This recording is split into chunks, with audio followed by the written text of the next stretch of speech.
par rapport donc, à tout ce qui a été dit. Alain, il faut me suivre quand même. Voilà, donc une réaction qui a été déclinée, ce plan qui a été décliné par le Premier ministre, donc sous vraiment l'impulsion et les consignes du chef de l'État. Un plan ambitieux selon vous? Un plan tout à fait normal et cohérent par rapport à ce que nous avions décliné.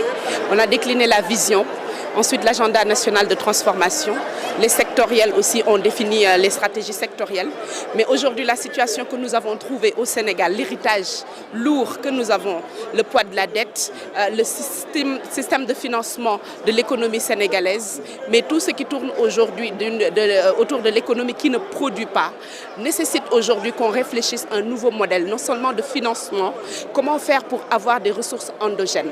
Parce que si vous regardez bien, la structuration de notre économie et de notre financement est plus un financement qui est tourné vers un financement exogène.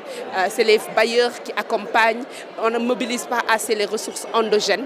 Et donc l'objectif que nous avons aujourd'hui, c'est de dire que la souveraineté commence d'abord par avoir une maîtrise sur comment financer son économie. Et ça permet d'avoir aussi les coups d'œil franches pour décider où est-ce que nous voulons investir. Nous avons un schéma très clair, une vision claire. Nous voulons investir dans des secteurs productifs. Nous voulons permettre aux Sénégalais de passer d'une phase de consommation absolue à une phase de production. Et c'est ça qui va véritablement créer des emplois, redresser le pays. Et tout ça, je pense que c'est ce que nous avons présenté. Et nous sommes très très contents et très ravis. Et nous félicitons le Premier ministre et toute l'équipe qui a travaillé sur ce plan de Vous êtes déjà, vous êtes maire et vous êtes à la tête donc d'une collectivité locale. Le Premier ministre a abordé cette question, c'est-à-dire comment ces collectivités locales peuvent interagir, peuvent apporter leur contribution, notamment en termes fiscaux, pour donc impulser une nouvelle dynamique par rapport donc à l'essor de cette économie que nous voulons voir très très très haut. Alors, quelle est l'impression que vous en avez? Alors moi, je suis contente parce que depuis la déclinaison de l'échelle de gouvernance locale, qui va permettre en fait d'investir en masse dans les pôles pour développer de l'économie dans ces pôles. Et toute la structuration des collectivités, l'économie des territoires, tout ce que nous pouvons faire pour réveiller les ressources qui dorment, pour organiser la fiscalité locale, mais les transferts aussi qui viennent de l'État, qui sont captés dans des projets de territoire très cohérents au niveau du pôle, vont permettre sans nul doute de donner enfin la chance aux collectivités territoriales que nous sommes de jouer le véritable rôle de mise en œuvre des politiques de développement au niveau local. Il a parlé de la territorialisation des services publics. Il a parlé de donner plus de pouvoir et de transfert. On est au Maroc à 12%, au Maroc, on est à 20%, au Mali, on est à 12%, au Sénégal, on est à moins de 5%. Autant dire que nous n'avons pas aujourd'hui assez de ressources qui permettent aux collectivités territoriales de jouer le rôle qui est le leur.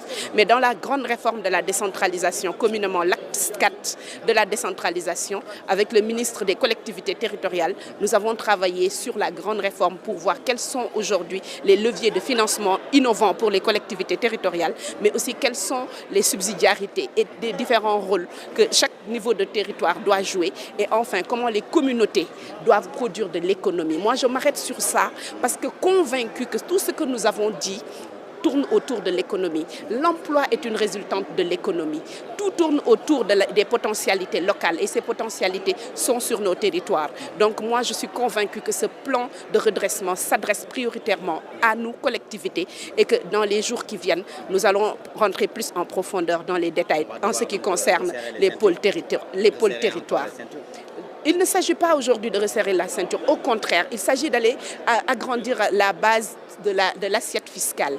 Il ne s'agit pas aujourd'hui de dire que nous allons encore investir dans des salaires au niveau de l'administration centrale. Mais il s'agit aujourd'hui d'orienter l'argent des Sénégalais pour produire enfin de l'économie, pour aller dans les secteurs productifs. Si vous regardez bien, pendant longtemps, on a investi dans l'administration, on a investi dans des secteurs non productifs. Aujourd'hui, le message est très clair. L'objectif est d'aller vers des secteurs productifs pour créer de l'emploi et du changement à la base. Merci. Merci Madame le maire.